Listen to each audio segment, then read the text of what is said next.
tonight to the lecture by Dr. J. Lutz, who has been a tremendous friend to the museum for many years before John and I ever arrived. And he continues to advocate for us and work with us in incredible ways.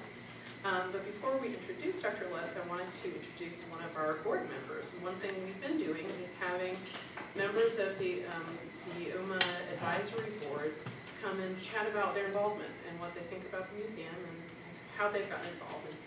And Sheila Chinkle started with us 2 years ago, and she's a visiting scholar at Emory in the economics department and had been the senior vice president at the Federal Reserve in Atlanta, and is also an amateur harpist apparently.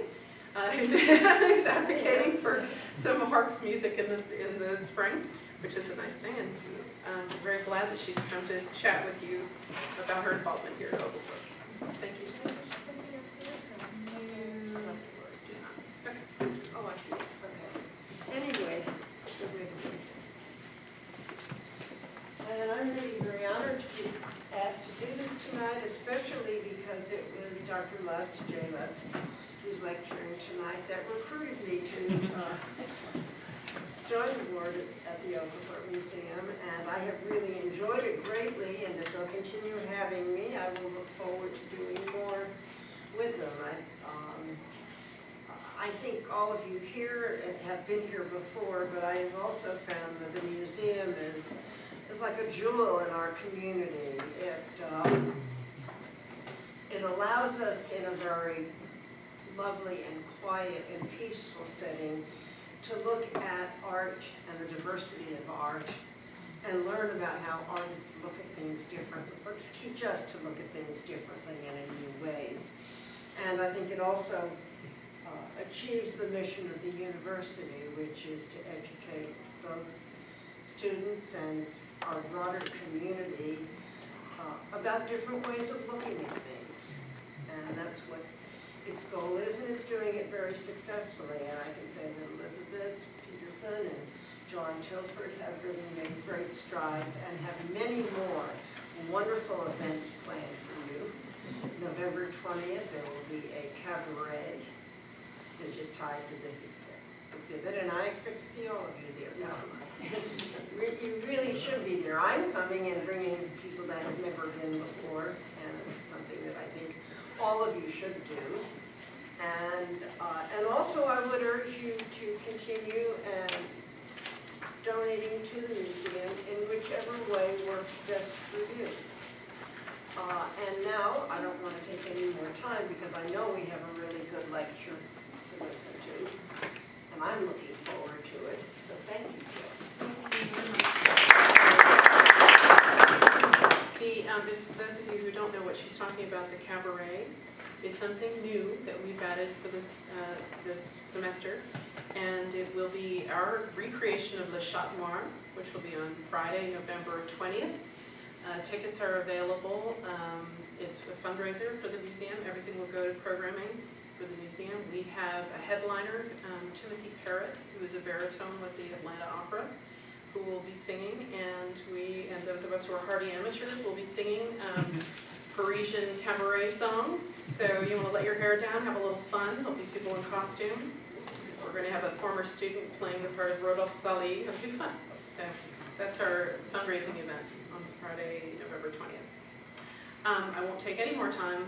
Introduce Dr. J. Lutz, who, as I said, has done, I would say, more than any professor that I've met so far on this campus to shine a light on the museum, and who has developed more than one course that relates directly to the exhibitions. He's incredibly collaborative, and we're very lucky to work with him. Thank you, Dr. Lutz.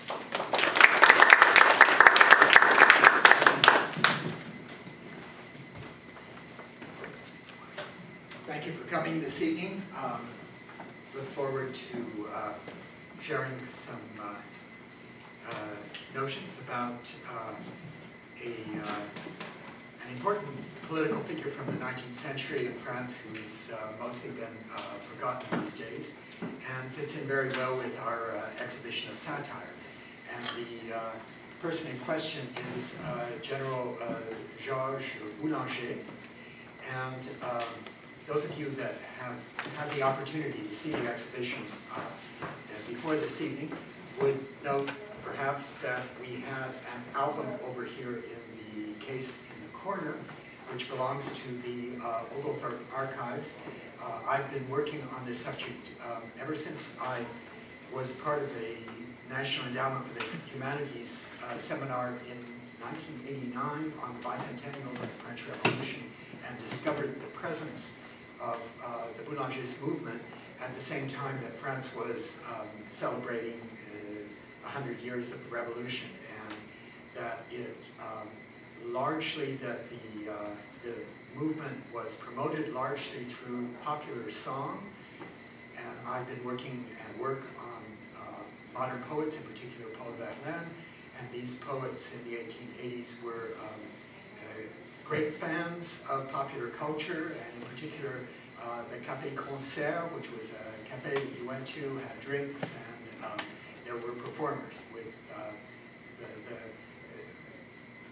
sort of remnants of a stage, hardly much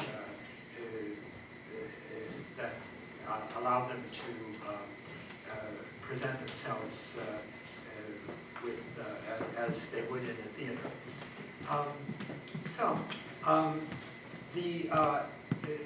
We ended up getting this album because of my work on Boulanger and the fact that the French consulate knew about it, and it showed up with a man in North Carolina who had inherited it. And so it is a treasure that we have in the archive here and that I use with my work. And before I go actually into the lecture as such, I thought I would show you a few reproductions from the album. And those of you that would choose to stay afterwards, we do have the album out, and I would be willing to show you just leaf through a few pages after the lecture. You may find that of interest. This was it's sort of a scrapbook. It's a one-of-a-kind volume. This was popular among the Victorians in late 19th century England. And it includes all sorts of things, including posters and menus and newspaper articles. And was put together by A.M. Broadley, who was a supporter of General Boulanger after he went into exile in England. So just a few things very briefly about Boulanger. He was a military officer who had participated in fighting for the French in Italy, in Indochina, in Algeria. We arrive at the 1980s when the Third Republic is about 15 years old, but really the Republican Republic, that is to say the Republic with a Republican majority instead of a Royalist majority, was really only about 5 years old. And one of the problems for the Republic was that always the Minister of War, it was hard to find a true Republican because the officers were notoriously royalist and conservative. And they thought they had found someone who came out of the middle class with Georges Boulanger in 1886. He turned out to be a self-promoter, the leader of the populist movement, which almost succeeded in overthrowing the government in 1889, the year they were celebrating the centennial. I am going to talk this evening about a sort of in-between period, because you've got the period when he was named Minister of War. In those days, governments in the Third Republic lasted about 9 months at the most. And so he was part of 2 governments, which was about a year and a half. And by that time, he had made himself unpopular with his Republican colleagues, in particular Georges Clemenceau, whom we remember in particular as the Prime Minister during World War I, but at that time was a young radical in the French Assembly. And he's forced out of a new government and replaced as Minister of War. And starts developing this populist movement. And gets elected to the Assembly. speaks at the assembly and has an altercation with the Prime Minister, Charles Floquet. And this is the 19th century, and so because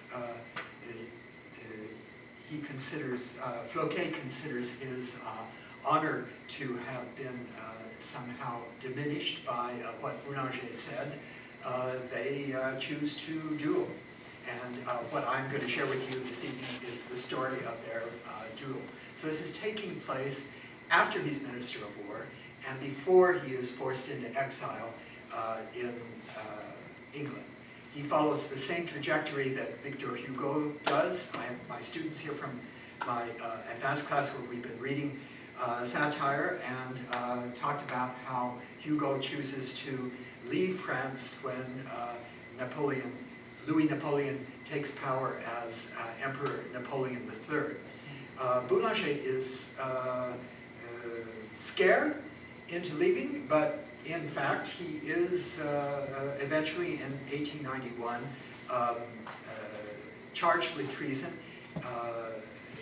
The Senate constitutes itself as a tribunal of exception, and he is found guilty. He never returns to France. He lives on the Channel Islands.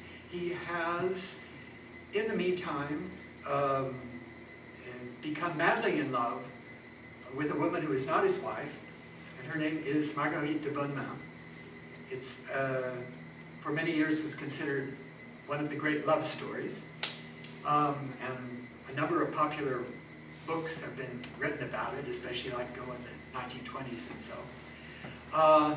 And we're in the 19th century. She comes down with tuberculosis. They are in Brussels in 1891. She dies in the spring. He goes out to her gravesite every day, puts flowers on her grave. The family knows he's despondent and friends. They watch him carefully, but he eludes them one day, sits down on her grave, and puts a bullet through his head. And so this is the kind of thing that my colleagues in history sometimes choose not to care to treat. And somebody like myself, you know, we do everything in literature, you know, I mean, we're used to that kind of thing. So that's sort of, but we'll be sort of in between that period. But I wanted to show you a few reproductions from this album to begin with. We'll go through them kind of quickly to sort of give you a context, and then we'll go into the lecture, which is all about dueling. So Boulanger promoted himself with portraits, drawings, and photographs, and they were distributed free. He had been in the United States. He was a guest of, he was the French military representative to the centennial of the Battle of Yorktown. He became good friends with General Sherman and got and visited many military installations, went all the way out to the West Coast, and learned about the way, even in the 19th century, Americans were running politics, and came back and started promoting himself with, you know, passing out photos, you know, putting his name on all sorts of things. And so this is, he was a handsome man, a ladies' man, and this is a very typical portrait of him. And this is his mistress. I'm sorry, it's you know, if you get a chance in the album, you'll see it's 2 pages, so it was kind of difficult to center, but you sort of get a feel for her lovely 19th century woman. She had, in typical fashion for that time, had married very young to a quite elderly, noble person who died and was a widow. And depending on how you want to tell the story, the two of them just fell madly in love. And if you were a political supporter of Boulanger, you were really quite upset with him, because the feeling was that she was always much more important than what was going on with the political movement. And, you know, it's really quite clear by what happened eventually. So, let's go on. This is from the English press, since we're talking about satire. This is from Puck. This is sort of showing him coming back as Napoleon through the Arch of Triumph, something that he never got to do. And this is what we have it open to in the exhibition. It's too bad when you have an album like this, of course, we can't make it available for you to see all the pages, but that's why we thought we'd give you an opportunity this evening to the extent you'd like to stay a little while. But this is a boulangiste propaganda, and the boulangiste talked about sweeping out the bad guys, the corruption, and that is broom in French is le balai. So this is, you see on the right, you've got Boulanger, the general, all looks nice. On the left-hand side, this is the Minister of the Interior, Constance, who planned the trial and was successful, was very strategic and was successful in getting Boulanger to flee, but of course was anathema to the Boulangistes, and this is Constance as emperor. And they were always charging Boulanger with wanting to be emperor, so that's sort of, you have this back and forth in satire, which we see so much in this exhibition. Next one. Once he left the government, he set up his offices at the Hotel Bristol, which is right across from the Louvre, and he was just constantly busy with people coming and asking for things, talking with him, and this is a positive scene depiction of him in his office in the Hotel Bristol. And this is from Putt again. So Boulanger arrives in England, and he is the uninvited guest. And John Bull is all dressed for travel because, of course, what's he's doing, what's everyone doing? This is the exhibition that for which the Eiffel Tower was built. Everyone goes to Paris for the exhibition, but Boulanger is staying in London. And this is, we see a good bit of this in the exhibition, to what extent satire was very extreme in this period. And this is a depiction of the Duchess of Uzès, who was very wealthy, and thought that by giving Boulanger lots of money, that he would somehow take power and bring back the monarchy. He was getting a lot of money from royalists, but that was not publicly known until there was a big scandal in 1889, and I'm going to talk more about that with the next slide. But there was, because he was such a ladies' man, there was always suggestion too that that she was, you know, the two of them were attracted to each other and so forth. So that's obviously anti-Boulangist poster. It says she wanted to see big. She had big expectations. So she gives, and this is $1 million, and she gave him a ton of money. And she had a lot of money. So what happens in 1889 is that one of his associates becomes a traitor. And this is Mermex. He's known, that's his pen name. And he writes for the newspaper, The Figaro. And for when he first publishes these articles that tell in particular about the royalist funding for Boulanger, who's been presenting himself as a Republican, he uses X. So, and eventually it's learned who he is. And this is and the expose was called Les coulisses. Les coulisses are the wings, like off stage, what's going on. Les coulisses en vidange. And so this is the sewage vidange in the that Boulanger is being forced to swallow. And it turned the Boulangistes against each other.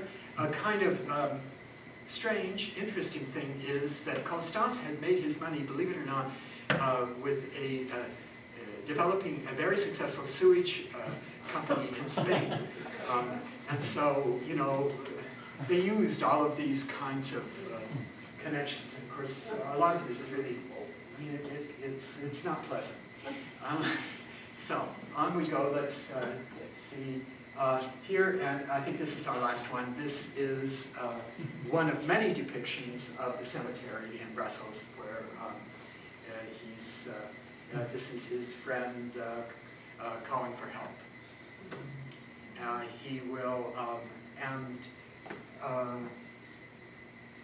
the Boulangers eventually get connected with the anti-Dreyfusard, which is going to happen in the next decade, but Boulanger is long gone by that time, and so you're really into a different period with different players at that point. So, let me tell you about, so we'll stop with the slides here, this is the last one. I've got a handout for you, which we'll get to at one point, and I promised some English for the French, but I wanted you to see I have tons of sheet music. I collect sheet music, and I think you can see how that connects very well with our exhibition and the art here. So, early in the morning of July 13th, 1888, one day before the national holiday with which General Boulanger had become so associated, the General and the Prime Minister, Charles Floquet, fight a duel with swords in Neuilly on the grounds of Boulanger's financial director, Le Comte Dion. Floquet was Boulanger's elder by a considerable number of years and the civilian head of a Republican government facing a military man, a former Minister of War.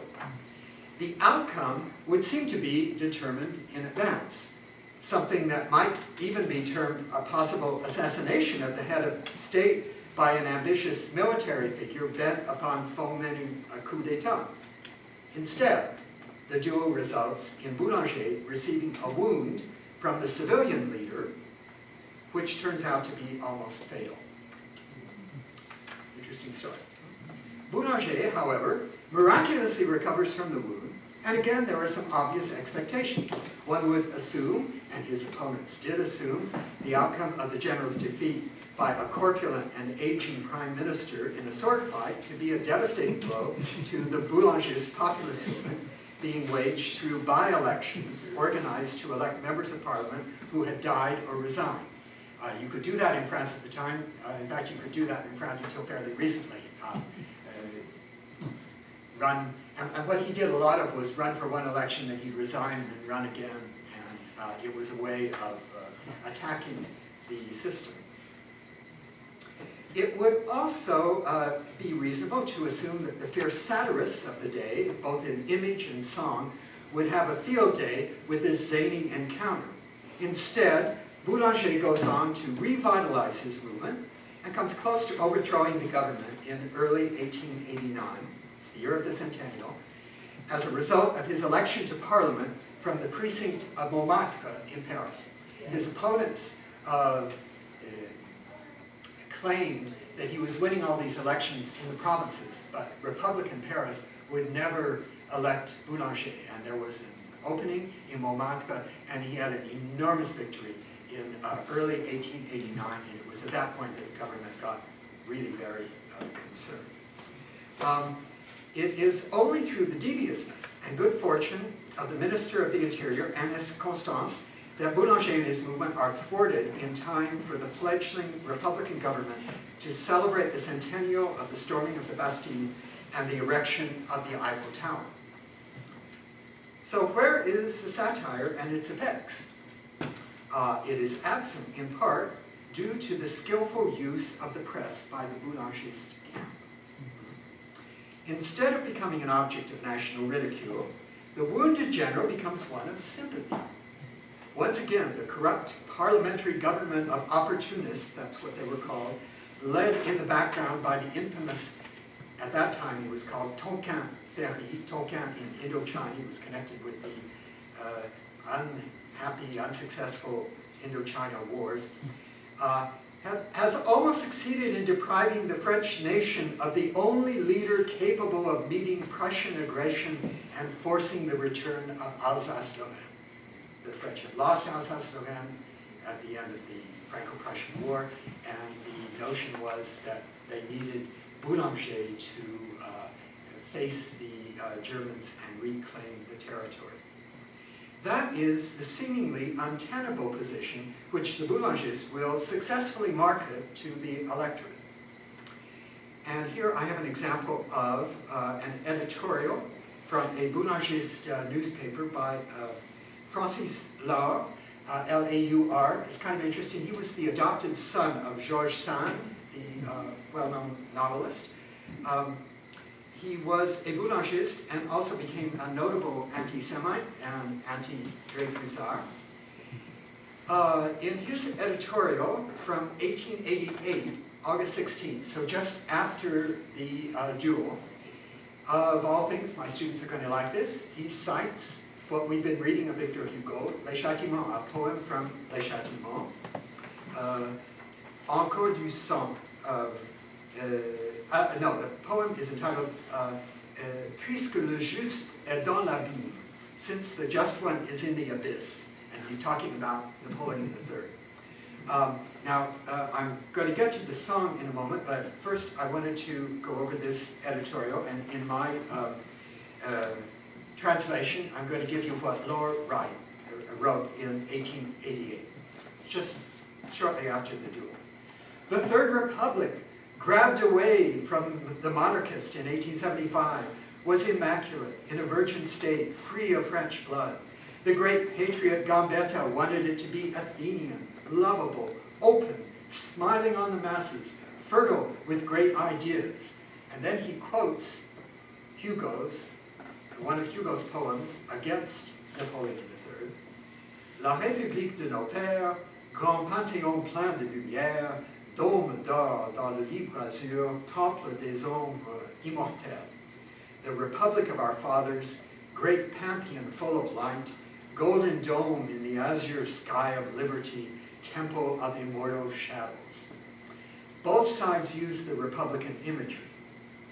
So this is still low.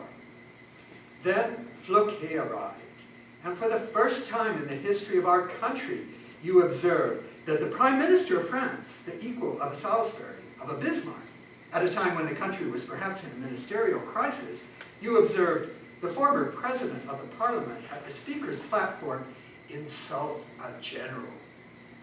And the day after a duel, which by chance turned in his favor, publicly boast about having shed the blood of a defender of the fatherland. This is the Boulanger's propaganda. It is not quite yet, as the poet said, du sang dans les maisons, dans les ruisseaux du sang, blood in our houses, in the bloody streams. That's from Hugo. But it is already the Republic painted red and the streets in disorder. It's too much. And then, what are the new mores of these political ruffians? Rascal, charlatan, traitor, unfortunate. These are the words that now proclaim the man who yesterday was praised, whom we loved, whom we placed at the highest point of the patrie, that is Boulanger. But unfortunately, you dishonor the Republic. It isn't you, muse of Juvenal, we are invoking. And Hugo connected himself and his satirical poems to the famous, important satirist, Roman satirist Juvenal. It is no longer the gallows we're erecting. It's mud we're messing with and throwing about at random with it splattering everywhere and on everyone. This isn't written nor spoken. It's drooled from the mouth. It's hardly journalism. It's more like sewage. And everything seems to be falling into this vulgarity, into this ignoble hatred, into this sensual frenzy which takes everything down into a treason of Judas for gold, into disgusting denunciations to the police, into spying, into the violation of the secrecy of letters, and finally into assassination.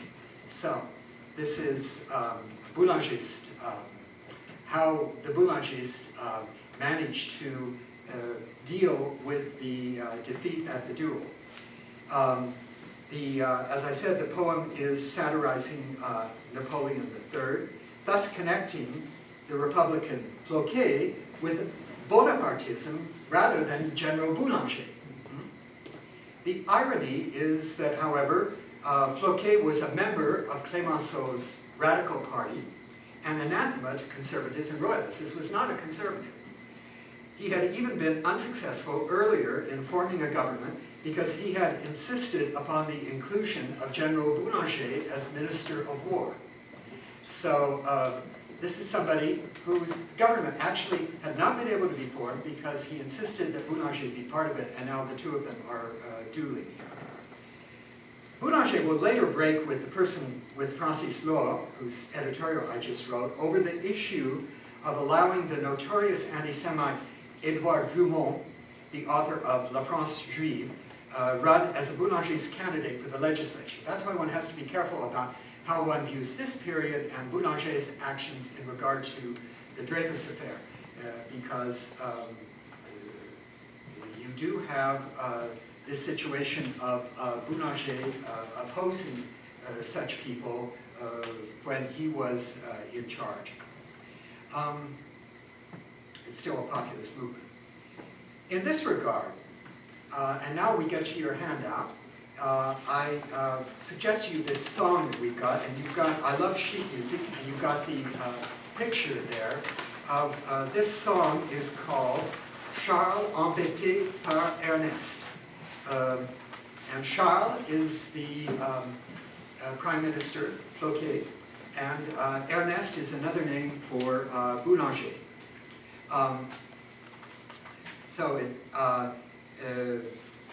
Despite not referring to the duel itself, it gives a good description of the Boulanger's perspective in the summer of 1888.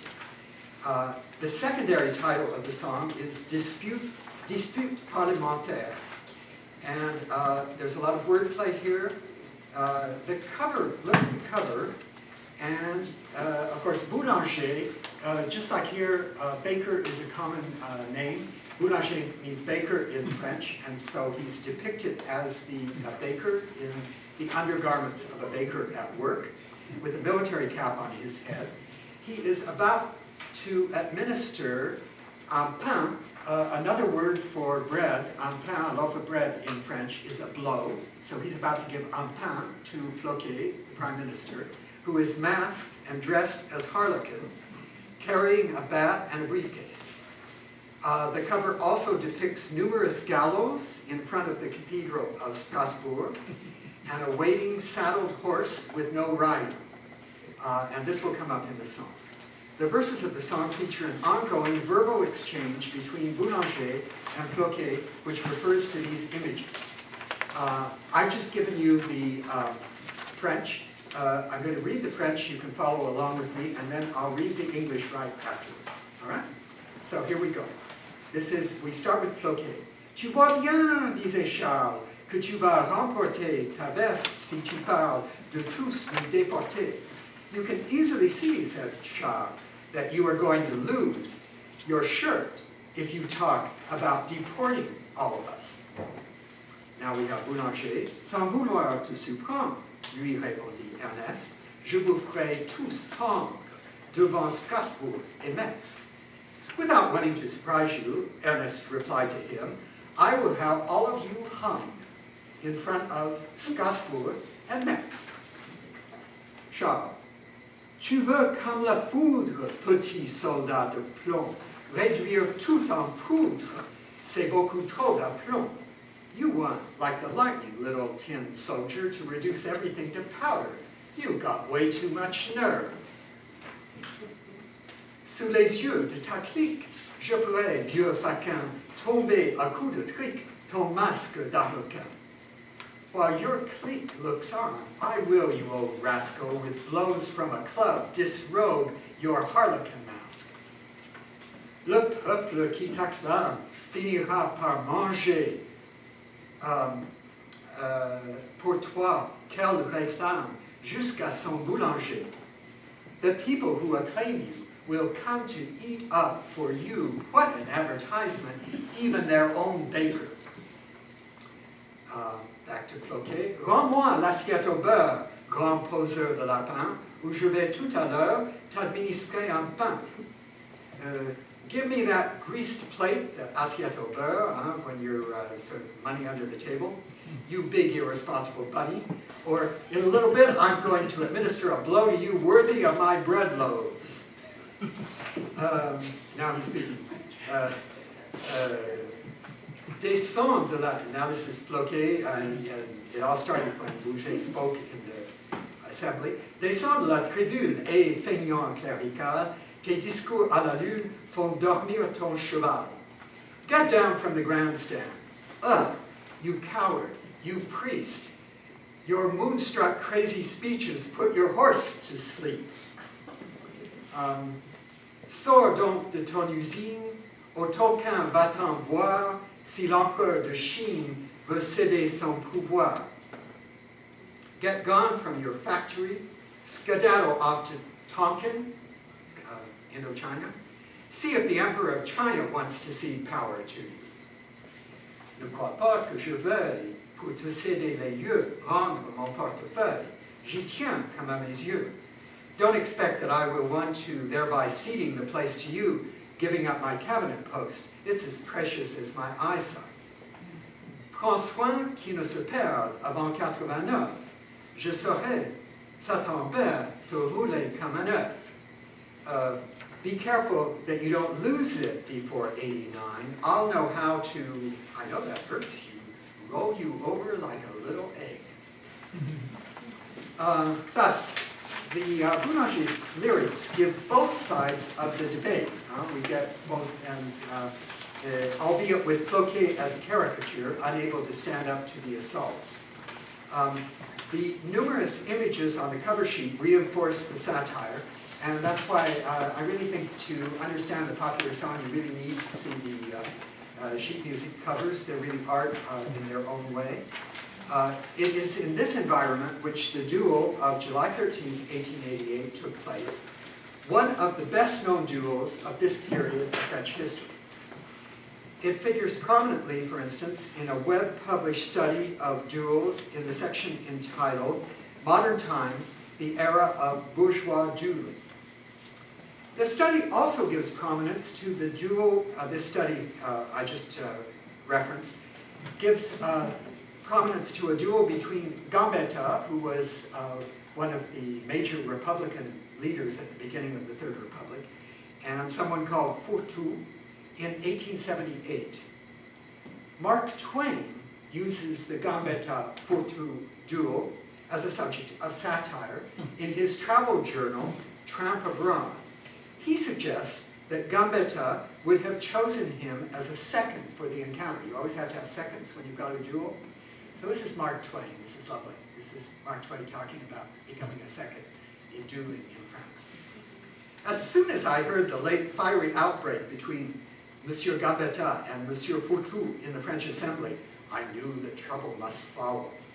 I knew it because a long personal friendship with Monsieur Gambetta revealed to me the desperate and implacable nature of the man. I did not wait for him to call on me, but went at once to him.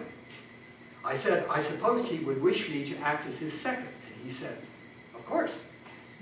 I said, I must be allowed to act under a French name so that I might be shielded from obloquy in my country in case of fatal results. He winced here, probably at the suggestion that dueling was not regarded with respect in America.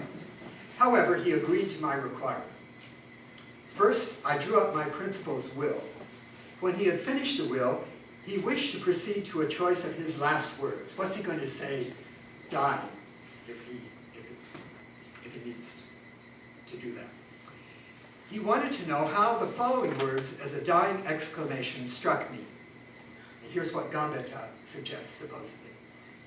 I die for my country, I die for my God, for my country, for freedom of speech, for progress, and the universal brotherhood of man. I objected that this would require too lingering a death. It was a good speech for a consumptive, but not suited to the exigencies of the field of honor. We wrangled over a good many ante-mortem outbursts, but I finally got him to cut his obituary down to this, which he copied in his memorandum book, purposing to get it by heart. And this is what he's supposed to say. I die that France may live. I said that this remark seemed to lack relevancy, but he said relevancy was a matter of no consequence in last words. What you wanted was thrill. Lovely Mark Twain. You will notice that Twain's satire was not so far removed from the actual specifics of the Boulanger-Floquet duel. It is interesting to note that Twain had himself been involved in a duel, did you know this, in San Francisco earlier? And he refers to American duels in this section, indicating, unlike in France, in the Wild West, what did they do? The bodies of the expired victims of duels in the American West were simply left to chance. I quote Twain, "A hearse? Sure. We used to leave the elected lying around loose, let anybody cord them up and cart them off that wanted to."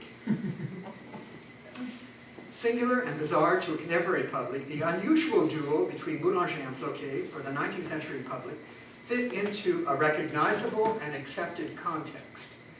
Moreover, now get this, the last recorded duel in France dates from 1967 between Gaston Defferre, longtime socialist mayor of Marseille and minister in several governments, and René Ribière after an altercation on the floor of the National Assembly. Frederick Turner, an English supporter of Boulanger, provides an interesting, if biased account of the duel in his book on Boulanger, which he published in 1888, the very year in which the duel took place. So even if it's quite biased, it's probably, fairly accurate in many ways in regard to details. So I thought I would share with you Turner's description. And this is what he says.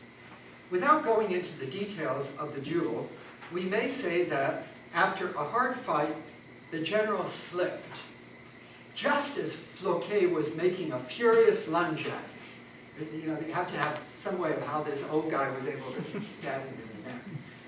As he slipped, his adversary's sword flew up and caught him in the neck, causing a dangerous wound between the carotid and jugular veins. The weapon remained in the general's neck until the latter took it out with his left hand and passed it to Clemenceau. Boulanger wanted to resume the fight, but the seconds positively refused to allow this and insisted on leading him to the house, where his wound was carefully attended to by his friend, the eminent doctor Léon Labbé, who had come to Neuilly at the general's special request. Now, we have another version by someone who is important in this exhibition. He is a Boulangist, a noble who became a socialist and an important journalist, important figure of the period. And we have his warped image in a bottle in the gallery alongside, to our right here, or to my right, and his name is Henri Rochefort.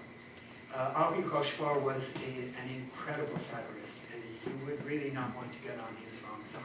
And he had an incredible power because he wrote so well, he had incredible power with his newspaper, Boulanger's newspaper, L'Intransigeant, the intransigent. And I'm going to give you Rochefort. You can imagine how Rochefort describes this event. Here we have, in my translation, Rochefort from L'Intransigeant, in which he virtually makes Boulanger the victor. The engagement was so keen that the witnesses could hardly follow what was happening. They could see the steel blades flashing, and that was all. A rest was ordered. In an ordinary duel, these two wounds, received in the first round, despite being minor, would have sufficed to bring the combat to an end. But because the conditions agreed to are particularly demanding, the witnesses do not hesitate to decide that a second engagement will take place. The swords can no longer be used. The steel is literally all cut up. Other swords are therefore supplied. The adversaries once again are on guard as they were in the first round. Monsieur Lesan again pronounces, "Allez, messieurs!" And the combat starts up again, more fiercely than before. The general charges Monsieur Floquet with impetuosity and without paying attention to Floquet's sword. Monsieur Floquet breaks off with good demeanor. He steps back to the extreme end of the horse track, fending off with considerable skill. But at this moment, he is pushed back into a bank of hedges. A face-to-face combat takes place. The general succeeds with a straight thrust, which wounds Monsieur Floquet just above the right chest. Floquet slips while holding on to the sword, and the general, lurching forward, is impaled on the blade. He is wounded at the throat with blood flowing abundantly from the wound. The sword is stuck in his neck. The general pulls it out himself and cries out, quotes, this is the general, "It's nothing, nothing at all. I want to continue." The doctors examine the two wounded combatants and thereby notice that Monsieur Floquet, in addition to the wound to his chest, is also wounded in the left hand. Monsieur l'Abbé, the doctor, declares himself forced to reserve his prognosis about the seriousness of the general's wound. What we have described took place in less time than it takes to read the description of it. The witnesses therefore declare honor satisfied, and the general, his collar and shirt completely covered in blood, very calmly starts off for the house, accompanied by his witnesses and Monsieur Clemenceau. His face has already returned to its usual tranquil and fearless state. He's quite a polemicist. Huh? And in his memoirs, Rochefort also brings up this duel, and I have a brief quotation from that. The wound, much more serious than had been expected, had turned out to be almost mortal. Boulanger, wounded in the throat, which swelled enormously, could not for several days absorb anything, solid or liquid, and several times he came close to being strangled. His intolerable pain was calmed only due to injections of morphine, which threatened to poison the patient. In fact, we were very worried. This is Rochefort. It is to be noted that Boulanger will later be charged by his adversaries with being addicted to morphine, a drug, along with his mistress, Madame de Bonneman. The explanation for the condition, which was probably somewhat true, however, often refers back to morphine that he received after battle wounds rather than the duel. What the anti-Boulanger's satire following the duel may lack in number, however, is made up for in virulence. Although referring to the electoral campaign, there was another election right after the duel, which Boulanger lost. And so his opponents thought that this was maybe the end of it.